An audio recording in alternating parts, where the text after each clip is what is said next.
How come you don't want me, man?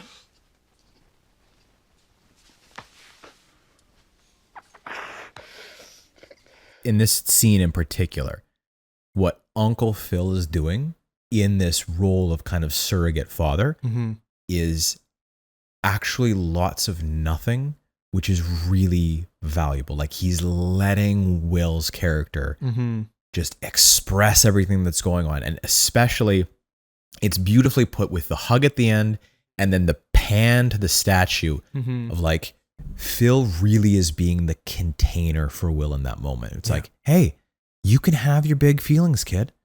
It's okay. He explicitly says it. It's okay to be angry because I'm here as the adult, as the father figure. You can have your chaotic, overwhelming emotions, and I've got you.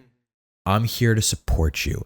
And there's this beautiful piece here where, like, this is something that mothers, fathers, whoever, doesn't matter, parents in general, when your child is in distress, one of the biggest things that you need to be doing is called co-regulation.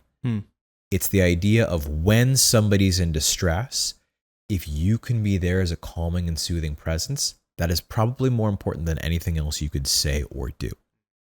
And he's letting him have the space, and he's here as the support when all the feelings come through and brings Will to his core pain, and he finally starts to fall apart.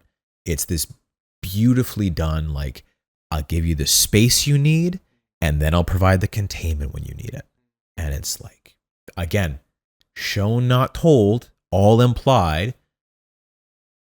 In many ways, in my mind, it's like close to a flawless scene. The figure in the statue holding this child from behind and kind of this containment, I've got you, I'm here to support you, I've got your back, contrasting that with where Minato shows up for Naruto in between him and his demon. And it's like containment can look very different. Support, fatherhood looks very different depending on what the situation is.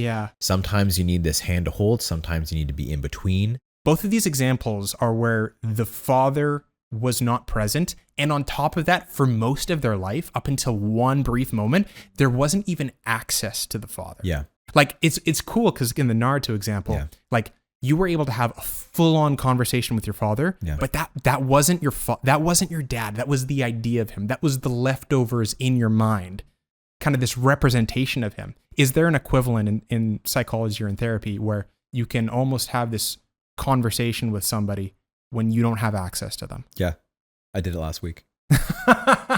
No, it's funny because it's actually a tool that I love to use with clients because it has such a powerful impact. And the term for it, there's a couple names for it. The technical term is it's called empty chair work. The other name it goes by is unfinished business. So it's the idea of if you and I were sitting here in a therapy session, you were my client and you were telling me about like you were in Will's position, right? My dad was never here for me, never did this. And I have all this anger that's kind of pent up towards him. What I would actually do is I would pull in a third chair and I would say, okay, so you and I are going to put your dad in this chair. I want you to imagine him like he is actually here. And then I give you some prompts around like, imagine what he would look like. What would he be wearing? What would his posture be? Where do you want to position him in this scenario that we're doing?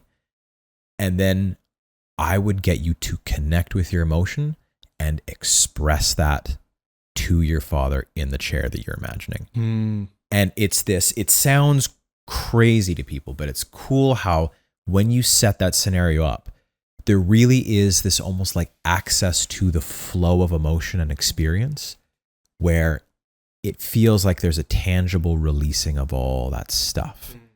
You're able to say it in a way where it feels like you're connecting to this person. Even though they're not there, even if in real life they would never sit down to have that conversation with you, there are ways that if you do it for yourself, you can still gain the benefits of having had that conversation.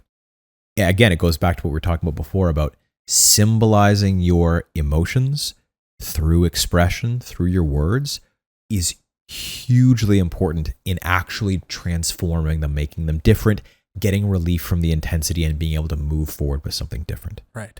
So yeah, if Will came in to see me as therapy, that is absolutely. The cool thing too is that if Will had come in to see me in therapy, that empty chair, unfinished business exercise is exactly what I would do with him.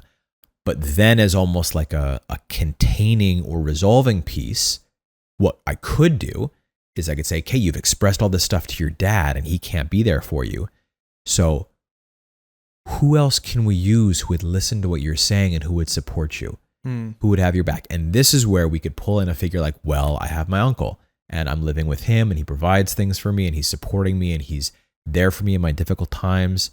And we could have Uncle Phil come into the scene and be like, okay, when you need things from your dad, but you can't get them here, what is it like when you ask Uncle Phil?